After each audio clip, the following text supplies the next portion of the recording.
Cinema 5D at NAB 2017 is brought to you by B&H, the professional source for all your video needs. Manfrotto, imagine more. Tilta, arm your camera. Kessler Crane, innovative tools for filmmakers. And Fujinon, ultimate optical performance. Hi, this is Seb from Cinema 5D, and I'm here with Klaus Pfeiffer from Sony. Nice to see you again. Thank you.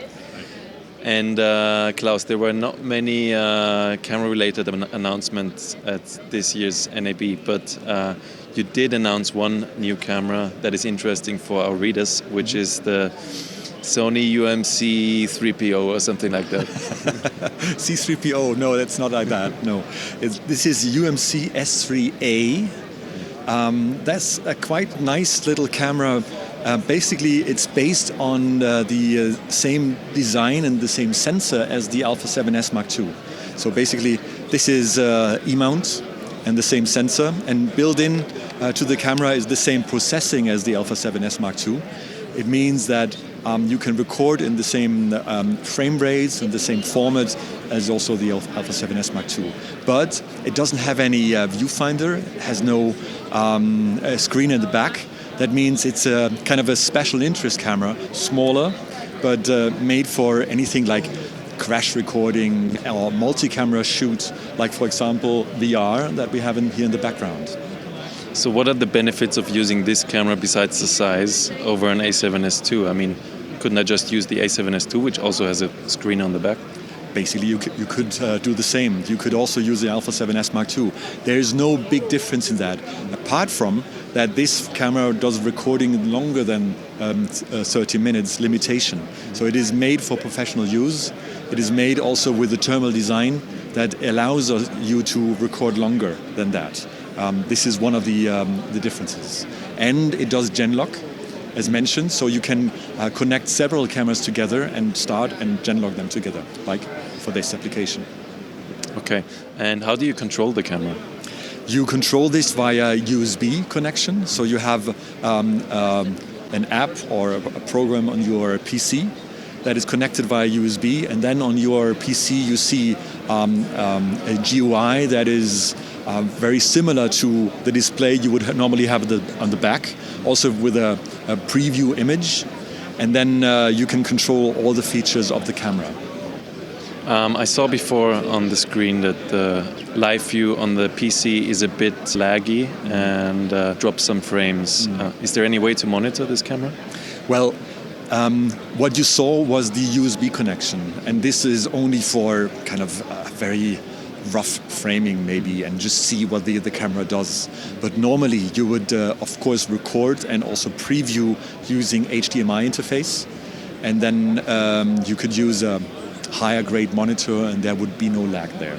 So there is an HDMI interface on the camera? Definitely, yes. HDMI interface and then USB, and of course also 12 volt DC connection. Is the HDMI output 4K or HD? It is, you can do both. But it's the same as the A7S Mark II, so it does also do 4K. So in theory, I could take several of those cameras on a VR rig, for example, and record the output, the 4K output, onto a single, correct, or several disc recorders. Yes, absolutely. And this is what we just see in the background here. Here it is. So all of these cameras is an HDMI connection, and then you take an external recorder or several, as you said, and to record each images, but they're still Genlock together. So this VR rig consists of about, I would say, 10, 12 cameras. And they all shoot 4K. What is the resolution of the VR image that comes out of those cameras? Well, the multiple of this, obviously, but also depending on the software you use to stitch these together. So this is very dependent on what kind of application. We from Sony don't have any application that we are bundling or selling with this.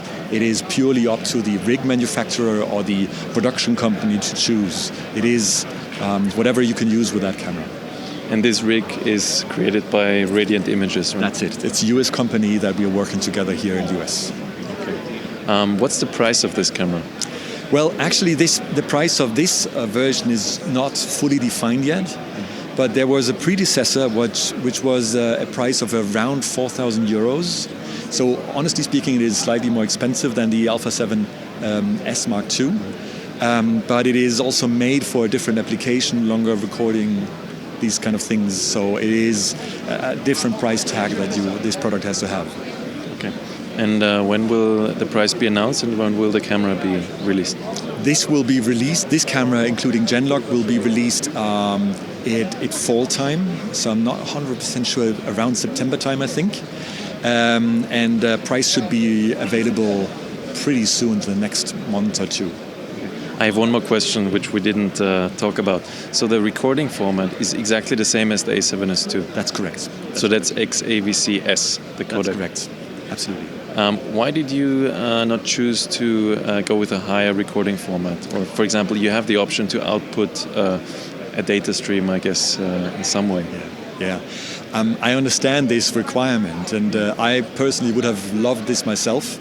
But this is based on the Alpha 7S and the processing that is built into the Alpha 7S. So it inherited the same limitations, you could say, to that. Of course, more would be nice. And there are other cameras in our own portfolio that are doing better, but not with the same form factor. I mean, for filmmakers, the A7S II is a very, very popular camera. The low-light capabilities are really amazing. So just imagining this sensor with, for example, raw output or higher bit rate output, depth output would be really, really interesting. Do you think that Sony might take this concept and further in the future? Well, we are always developing new products and thinking about new ideas to develop new products. I cannot comment on this. I cannot say yes or no. I personally would hope so, that this is going to this direction, because I can see the application. But it also is always a matter of economy of scale. How much do we believe we can sell in that market? And does it make sense to develop something only there? We will see. Thank you very much, Klaus. You're welcome. And thank you for watching.